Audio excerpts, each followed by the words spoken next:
hard to believe, the 29th, tomorrow's the 30th, 31st, and then we're going to turn the page.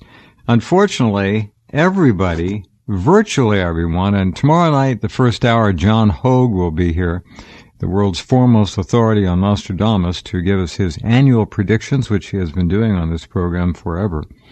We'll find out what John sees ahead, but most everyone else that I know in geopolitics is predicting not good things. I call it, if you like 2014, you're going to love 2015 because it's going to be hell on wheels.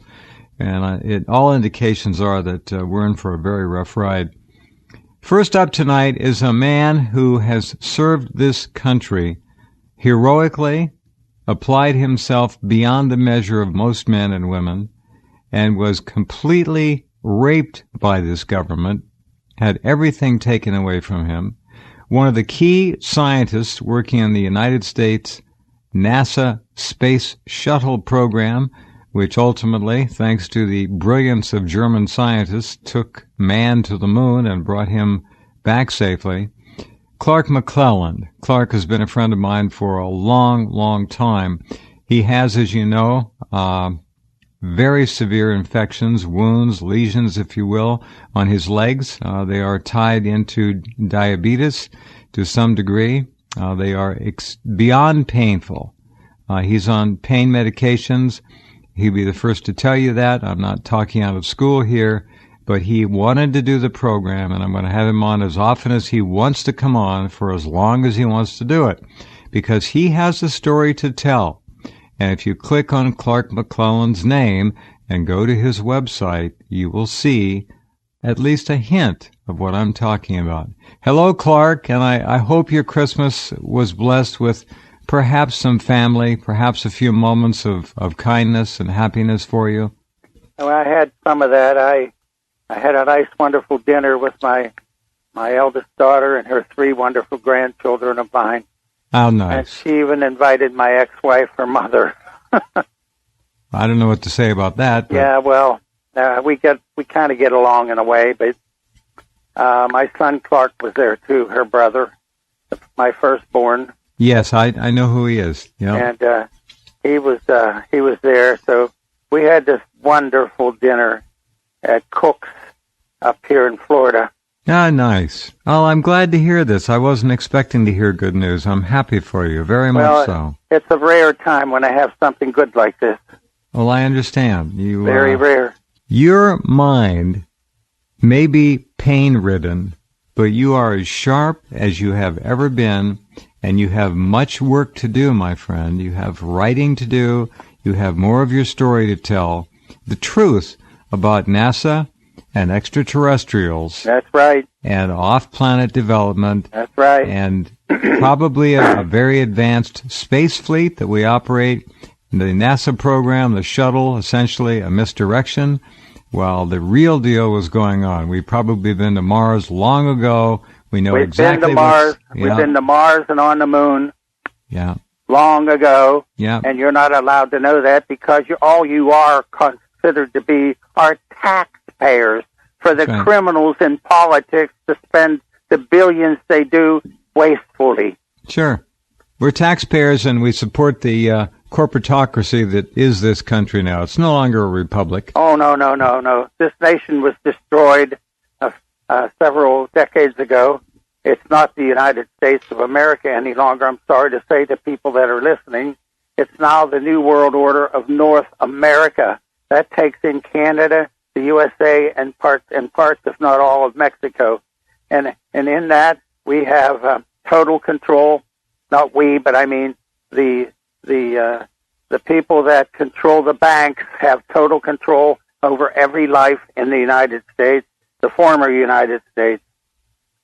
And we're all enslaved. We're all enslaved, Jeff. We're all enslaved, and the sheep going out to their football, baseball, basketball, they don't seem to realize it because they don't really have the brains anymore. No. They're in, essentially, when they go to these big stadiums, they're slaughterhouses, but the sheep are let let go, they can go home afterward. Yeah, but right. The control is absolute, and you know, it's almost as if you can hear the leg irons. Yeah. You can almost hear them. Yeah, you can. It's scary stuff. All right, my friend. Clark's website. Tell them where the website is, Clark. Tell them what you're offering right now. All those that can listen, please. I'm hurting bad, so I'll try to explain this so you can read it, you can hear it, and then maybe go to my website. It is Stargate, Stargate, Stargate hyphen. The hyphen is a letter between two letters. It's like a dash, right? It's a dash, and then Chronicles, StargateChronicles.com. Very simple. Very simple. When you open it up, you're going to see me and sitting in the space shuttle Columbia that's now in the ocean. It blew up and was destroyed by what I know was sabotage, but they won't say that. The Challenger was also sabotage, but they won't say that. Oh. Oh, yeah. Oh, yes. So we have basically 100% success rate except for sabotage, or close That's right. to it. Just about, almost. I'll be damned. We've lost the Challenger and the Columbia because of that, and we were left with 3 remaining shuttles, of which could have flown more missions. Discovery was the oldest one of them, and the other 2, Atlantis, and what's the other name? I forgot now. I'm Challenger, sorry, I'm 80 years old and I'm forgetting. So. Hey, listen, I'm 39 and I'm forgetting. Yeah. Anyway, that was a joke. Obama, with his destruction of the shuttle program, destroyed what we had. Oh, they dismantled everything. He's an evil, high treason traitor to the United States and the people. Well, he hates America. He hates the people. That's right. He hates America. He's a black man. He hates the Americans. Well, I call him white because he's half and half. You can call him black. I don't know. Yeah, well, he looks black to me, but I have black friends, so I'm not insulting the black people. No. No way. I have a lot of black friends. Anyway, one thing that we all have to look forward to is something greater than nuclear power, because nuclear power is extremely dangerous. Oh, God, well, it's killed the planet. That's right. We are never going to get rid of nuclear power. Even if we discontinue and somehow decommission the plants, it doesn't matter. The waste is going to be around forever and ever. That's right. And the entire Pacific Ocean has been poisoned by Fukushima. I know that. Yeah, you carried it a lot on your site. Anyway, the fish in that ocean, don't eat them. There will be no more orcas left in a couple of years. They're dying. They're headed for extinction. That's right. The human race is an evil disease on the planet Earth, and the planet Earth is a cosmic life form. It's a life form, and the sun, our solar energy, the sun is our God, closest God to us. That's nicely said. You lived at the pinnacle of achievement on a personal and scientific level, but a mankind achievement level as well. And I'm very proud of that, and I'm very proud of the people I worked with, and 2 of my best friends from childhood, from age 12 up, they just passed away. So I lost 2 email buddies right there. Well, I'm sorry. Maybe you'll pick up some new ones after tonight. The astronaut landing locations on the moon having been declared off limits to all nations. That's exactly the reason why, and that's my topic for tonight. All right. It's because of the helium-3 that is in all 6 of those landing sites. Jeff, about a year before we launched to land Neil Armstrong on the moon in 1969, I was made aware, because I was with the Office of Naval Intelligence, I was made aware that we were going to land on helium-3 areas on the moon, all 6 sites, because they were found to be very, very strong with helium-3. So that's why we have warned off China, Russia, and any other nation to stay the hell away from our landing sites, or they're going to be in big trouble. And believe me, this nation has weapons right now that they would be in extremely bad trouble. I believe you. I would also ask you to please explain helium-3 to our listeners so we all know what you're talking about. Well, helium-3, they've researched it at the University of Wisconsin in Madison. Helium-3 fusion energy may be the key to future space exploration and settlement. I'm reading this from a report written by the University of Madison. Okay, please. I'm going to read it because... Go ahead. I was not able to write it all down. My hand is not working right either now. Anyway, Gerald Kolsinski, the director of the Fusion Technology Institute at the University of Wisconsin at Madison. Mm-hmm. He said helium-3 fusion energy may be the key to future space exploration and settlement out there, meaning other planets. Mm-hmm. And that's the truth. I learned that when I was still with NASA 20-some years ago. I learned things at NASA that only now, to some degree, is coming out. I knew about this helium-3 way back then, and I was very proud to say I knew about it because the Office of Naval Intelligence is the actual military source that controls our space efforts and exploration. Mm-hmm. Because space is an ocean.